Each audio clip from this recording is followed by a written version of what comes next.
Hello and welcome guys. Here's a really quick tutorial on how to render your scene using the turntable provided to us by Maya.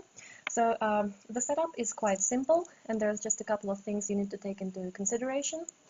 So at the moment, as you can see, I've selected all of my geometry and I put it into one group.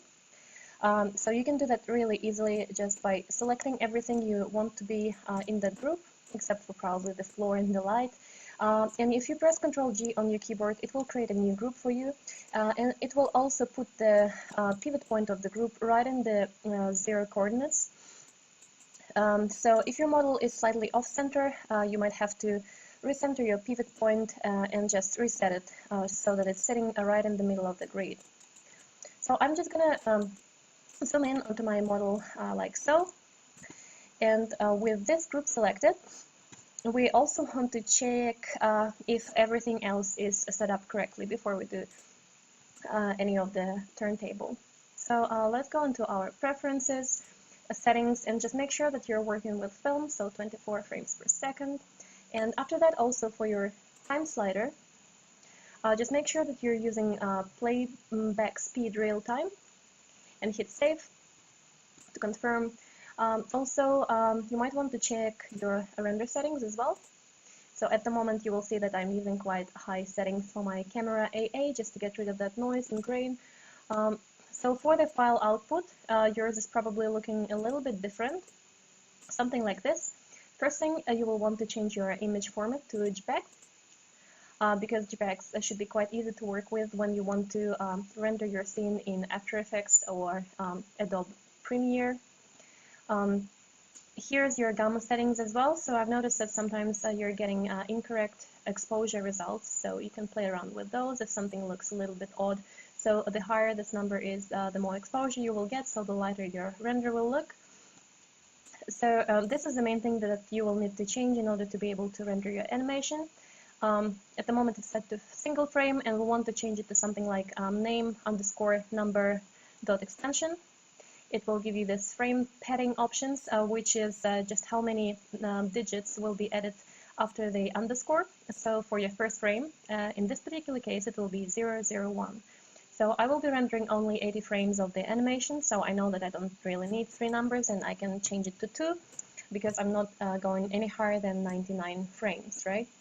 So for the frame range, I will first want to make sure that my render actually works properly, so I will render a couple of frames right in the middle, so maybe from 25 to 28. By frame 1 is fine, so it means that it will go 25, 26, 27, 28. If you wanted to render every second frame, you can do it in Maya just by changing this by frame number. So instead of having this set to 1, you will set it to 2 or 3 if you want to render every third frame, and so on.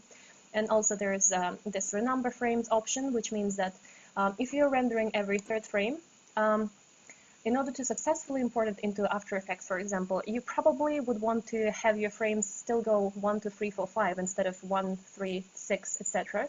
So you can renumber frames here, and you will just say that, okay, I'm starting from frame number 1, and I will be adding +1 to every second frame, so you will still be getting 1, 2, 3, 4, 5.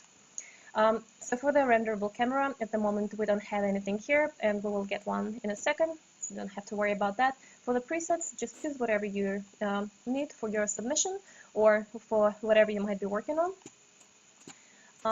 And that's pretty much it for now with the render settings, so we can close this. So in order to be able to create a turntable, we will have to go into animation, and here under Visualize, you will find something called Create Turntable. So instead of whatever number it's giving you, it will probably be set to 24. I'm going to set it to 80. Clockwise is fine. And I'm just going to hit Turntable.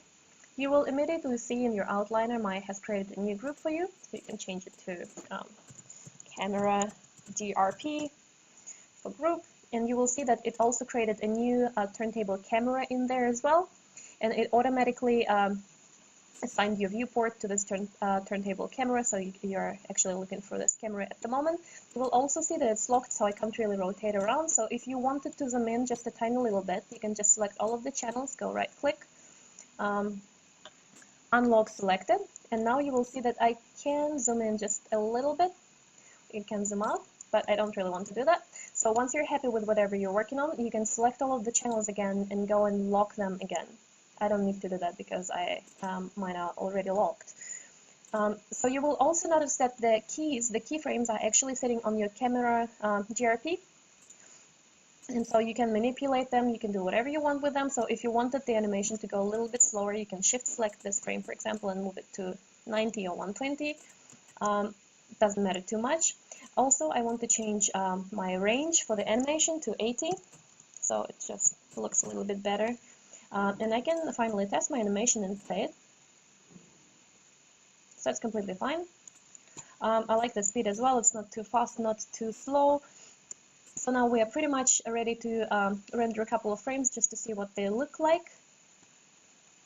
So for that, we will go under rendering menu, and in the rendering menu, since Arnold is actually it's a standalone application in a way, so in order to be able to use it without any watermarks, you would have to purchase a license from SolidAngle, and we don't want to do that because we are students or whoever we might be.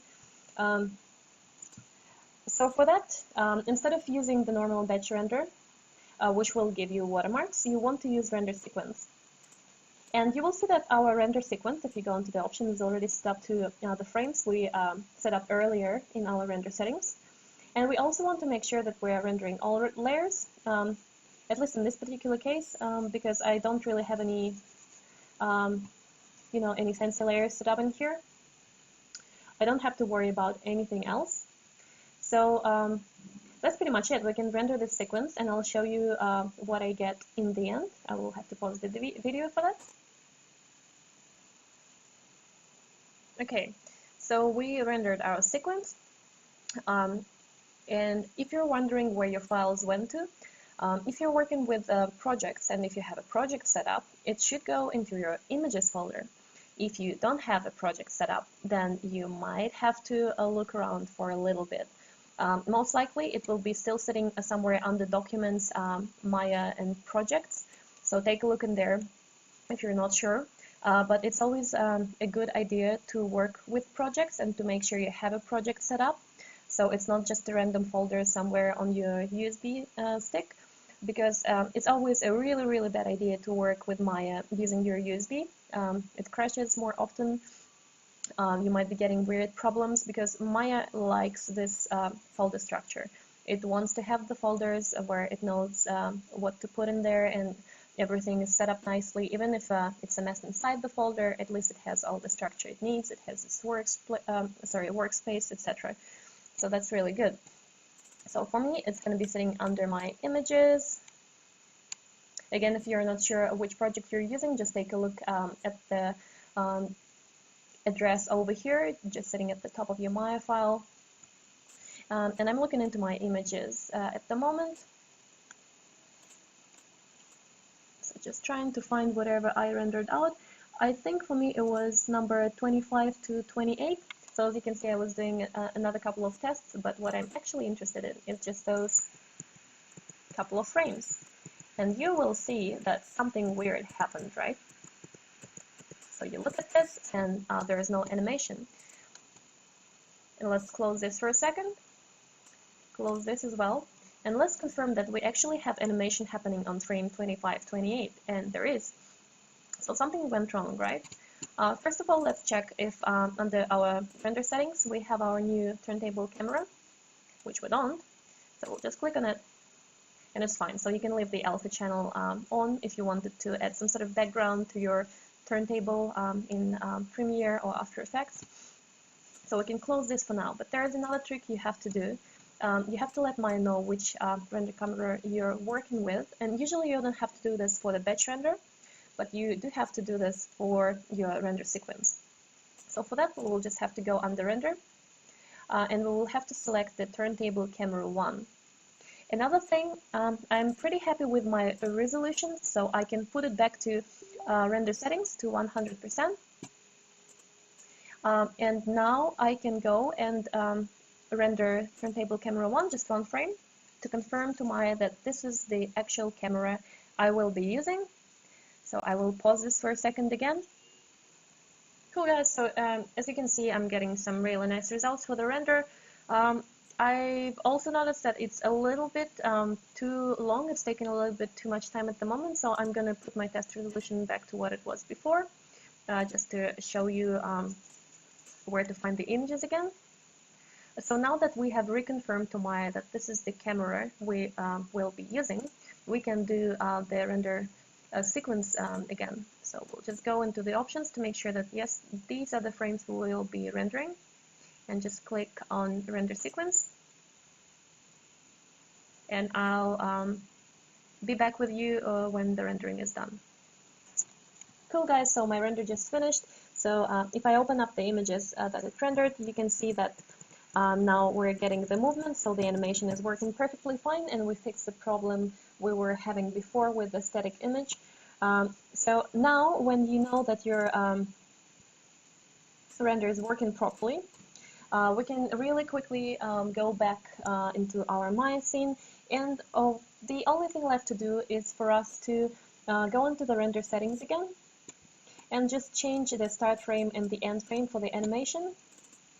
So since we created our turntable with 80 frames in mind, it means that our end frame will be frame 80, and we will just close this. And now if you go back into your render and render sequence, just into the options again, you will see that the frames changed to be going from 1 to 80. And all you have to do now is just to click render sequence and get your beautiful renders done. And after that, you can take them into either Adobe After Effects or into the Premiere, and it should be relatively easy for you to set it up in there. So thank you guys so much for watching, and see you in the next video.